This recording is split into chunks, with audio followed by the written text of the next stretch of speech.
नमस्कार दोस्तों, एक बार फिर से मेरे चैनल पर आप सबका हार्दिक स्वागत, हार्दिक अभिनंदन। तो दोस्तों, आज एक बार फिर से नई चर्चा के साथ, एक नई जन्मपत्री के साथ आप सबके सामने हाजिर हूँ।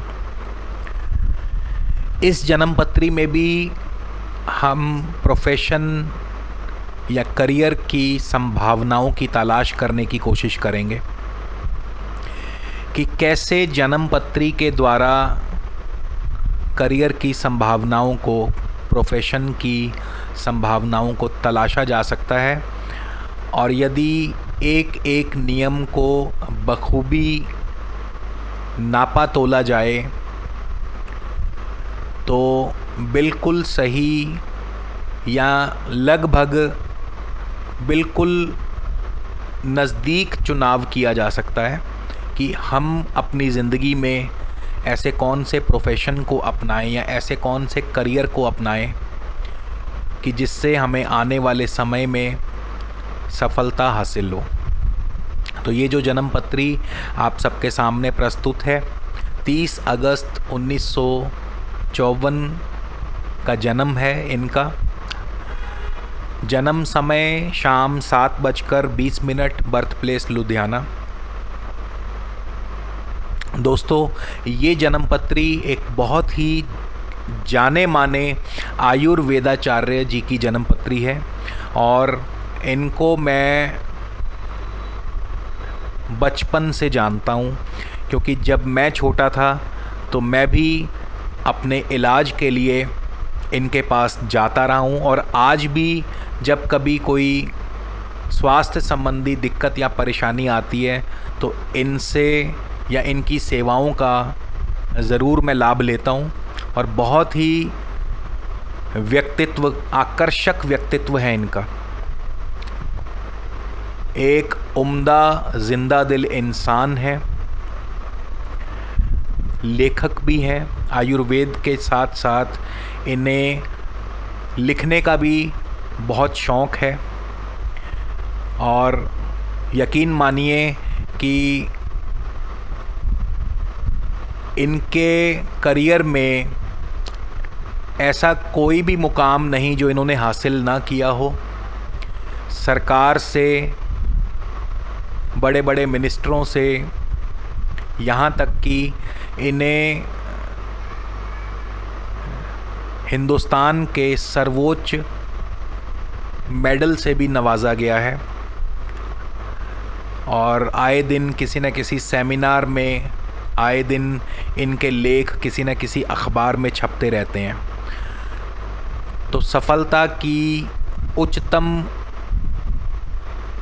शिखर को इन्होंने छुआ है, और आज इन्हीं की जन्मपत्री के ऊपर हम चर्चा करेंगे कि ऐसे वो कौन से ज्योतिषीय कारण हैं कि जिनकी वजह से इन्होंने आयुर्वेद को अपनाया और इतनी सफलता को हासिल किया। दोस्तों, आगे बढ़ने से पहले मैं कुछ एक साधारण से नियम आपको बतला दूं कि बृहस्पति जो हैं, सूर्य और बृहस्पति, इनको धन्वंतरी माना गया है ज्योतिष में। धन्वंतरी जो कि आयुर्वेद के, आप कह सकते हैं कि आयुर्वेद का जिन्होंने दिया, जिन्होंने आयुर्वेद को जन्म दिया, वैद्य धन्वंतरी। इसके अलावा केतु आयुर्वेद की शिक्षा में दिलचस्पी पैदा करता है। धनु राशि आयुर्वेद में अपना स्थान रखती है, यानी धनु राशि का भी आयुर्वेद से संबंध है। मंगल का दवाइयों से संबंध है, मंगल को सर्जन भी कहा गया है। तो कुल मिलाकर ये जो ग्रह हैं, ये सभी किसी न किसी रूप में वैद्य को समर्थन देते हैं, यानी वैद्य शिक्षा को, आयुर्वेदिक शिक्षा को या डॉक्टरी शिक्षा को समर्थन देते हैं। इसके अलावा दोस्तों लग्न, पंचम, नवम और एकादश भाव, ये चारों के चारों भाव जो हैं ये जन्म पत्रिका में क्योर हाउसेस माने गए हैं। यानी यदि जब भी किसी को बीमारी हो, लंबी बीमारी हो, तो जब भी लग्न, पंचम, नवम और एकादश भाव से संबंधित ग्रहों की अंतर्दशा या महादशा होगी तो ऐसा व्यक्ति शीघ्र स्वास्थ्य लाभ पाता है। तो इन्हें क्योर हाउसेस भी कहा गया है। आइए इस जन्मपत्री में देखें। सबसे पहले तो मैं आपको बता दूं कि तृतीय भाव जो है वो हमारी शिक्षा के प्रति रुचि दर्शाता है। चौथा भाव शिक्षा को दर्शाता है। नवम भाव उच्च शिक्षा को दर्शाता है। दशम भाव हमारे कर्म को दर्शाता है। और एकादश भाव जो है ये बहुत हायर लेवल यानी पीएचडी लेवल तक की शिक्षा को दर्शाता है। और संयोगवश इन सभी भावों के जो उपनक्षत्र स्वामी है वो शनि है। आप देख सकते हैं आपके सामने तृतीय भाव, चतुर्थ भाव, पंचम भाव, नवम, दशम और एकादश भाव, इनके जो उपनक्षत्र स्वामी हैं वो शनि है। शनि आप देख सकते हैं अनटेनेंटेड है, यानी शनि के नक्षत्र में कोई भी अन्य ग्रह नहीं है। तो इस लिहाज से शनि तृतीय, चतुर्थ, पंचम, नवम, दशम और एकादश भाव के प्रबल दावेदार बन गए। और जैसा कि मैं पहले बता चुका हूँ कि पंचम भाव, नवम भाव और एकादश भाव क्योर हाउसेस माने गए हैं। यानी इन हाउसेस को यदि हम स्वास्थ्य लाभ वाले घर भी मान लें या कह लें तो उसमें कोई अतिशयोक्ति ना होगी। क्योर हाउस माने गए हैं। अब शनि जो है वो राहु के नक्षत्र में है और शनि आगे चल कर के स्वयं अपने ही उप नक्षत्र में है। और राहु बृहस्पति की राशि में है। यहाँ पे आप देख सकते हैं जो राहु के राशि स्वामी हैं वो बृहस्पति हैं। राहु जो है वो धनु राशि में है। तो जैसा कि मैं पहले बता चुका हूँ, धनु राशि का संबंध जो है वो आयुर्वेद शिक्षा से है। और बृहस्पति को ज्योतिष में वैद्य धन्वंतरी भी कहा गया है। बृहस्पति का संबंध जो है वो डॉक्टरी पेशे से है। सूर्य का भी है लेकिन बृहस्पति का भी संबंध। इसके अलावा बृहस्पति का संबंध politics, law, banking, finance, teaching in सब से है, मगर वैद्यता से भी है। डॉक्टरी पेशे से भी बृहस्पति का संबंध है। बिल्कुल जी हाँ दोस्तों। अब हम आगे चलकर देखते हैं। आप यहाँ देखिए राहु जो है दशम भाव में है, कर्म भाव में है। और जैसा कि मैंने बताया राहु धनु राशि में है। मंगल साथ हैं, मंगल सर्जन, मंगल का मेडिसिन्स के साथ भी रिश्ता है। राहु मंगल के साथ युति में है और राहु के ऊपर जो दृष्टि है, यहाँ आप लगन कुंडली में देख सकते हैं कि राहु के ऊपर बृहस्पति और केतु की, यानी बृहस्पति केतु के साथ होकर के राहु पर दृष्टि डाल रहे हैं। तो दोस्तों राहु के ऊपर सीधे तौर पर मंगल और बृहस्पति का प्रभाव है। मंगल और बृहस्पति की दृष्टि है। मंगल युति में है, राहु के साथ युति बनाए हुए हैं।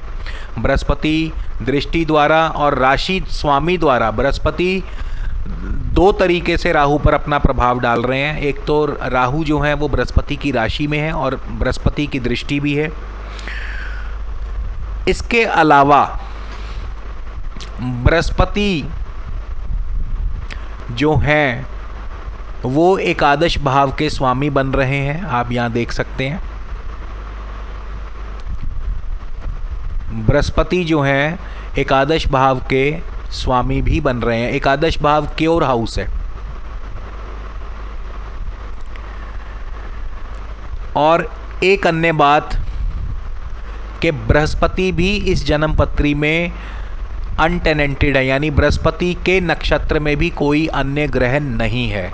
तो इस लिहाज से बृहस्पति लग्न और पंचम भाव के प्रबल दावेदार बन जाते हैं, क्योंकि लग्न और पंचम भाव के नक्षत्र स्वामी बृहस्पति हैं। तो लग्न और पंचम भाव भी क्योर हाउसेस हैं, बीमारी दूर भगाने वाले भाव माने गए हैं। जब भी इन भावों से संबंधित ग्रहों की दशा अंतर्दशा होगी तो बीमारी दूर होगी, यानी डॉक्टर का काम भी बीमारी दूर करना है और इन घरों का काम भी बीमारी दूर करना है। तो दोस्तों, इस जन्म पत्रिका में शनि जो कि कर्म भाव के उपनक्षत्र स्वामी हैं, शनि राहु के नक्षत्र में है, राहु धनु राशि में है, धनु राशि का संबंध आयुर्वेद से है। राहु मंगल के साथ युति में है, बृहस्पति और केतु की दृष्टि है राहु के ऊपर। बृहस्पति केतु को साथ लेकर के बृहस्पति का प्रभाव है राहु के ऊपर। इसके अलावा शनि की भी दृष्टि है राहु के ऊपर। शनि जो कि ट्रेडिशनल, यानी शनि का ट्रेडिशंस के साथ, बृहस्पति और शनि दोनों का ट्रेडिशंस के साथ संबंध है, यानी पुरातन चीज़ों के साथ। और आयुर्वेद जो है वो भी ट्रेडिशनल, हमारे यहाँ हिंदुस्तान में ट्रेडिशनल वे है, ट्रेडिशनल पेशा है डॉक्टरी का। तो राहु दो तरीके से बृहस्पति के प्रभाव में है। मंगल, बृहस्पति और शनि तीनों का प्रभाव राहु पर है, दृष्टि द्वारा, युति द्वारा, राशि स्वामी द्वारा। तो इसी वजह से इन्होंने आयुर्वेद को as a career, as a profession अपनाया और सफलता के उच्चतम शिखर को छुआ। तो दोस्तों, यही ज्योतिष की, खास करके कृष्णामूर्ति पद्धति की भव्यता है, सुंदरता है कि यदि नियमों को सही तरीके से लागू किया जाए तो फिर किसी भी व्यक्ति को भविष्य में अपना करियर या अपना प्रोफेशन चुनने में कोई दिक्कत या परेशानी नहीं होगी। इसी के साथ परम पूज्य श्री कृष्णामूर्ति जी के चरणों में शत शत नमन करता हूँ। यदि आपको मेरा ये वीडियो पसंद आए तो कृपया लाइक, शेयर और सब्सक्राइब ज़रूर कीजिएगा। यदि आप अपनी जन्म पत्री से संबंधित कोई भी प्रश्न मुझसे पूछना चाहते हैं या किसी भी प्रकार का परामर्श चाहते हैं तो प्रत्येक वीडियो के शुरू और अंत में मेरी वेबसाइट का एड्रेस लिखा हुआ है। skyspeaks.in मेरी वेबसाइट है। मेरी प्रत्येक वीडियो के नीचे डिस्क्रिप्शन में मेरी वेबसाइट और मेरा कॉन्टैक्ट नंबर दिया रहता है। आप मुझसे कभी भी ऑफिस टाइमिंग्स में संपर्क कर सकते हैं। इसी के साथ प्रभु से, परमेश्वर से प्रार्थना करता हूं कि आप सब पर प्रभु की कृपा दृष्टि बनी रहे। आप दिन दूनी रात चौगुनी तरक्की करें, सदैव नेकी करें, बदी से बचें।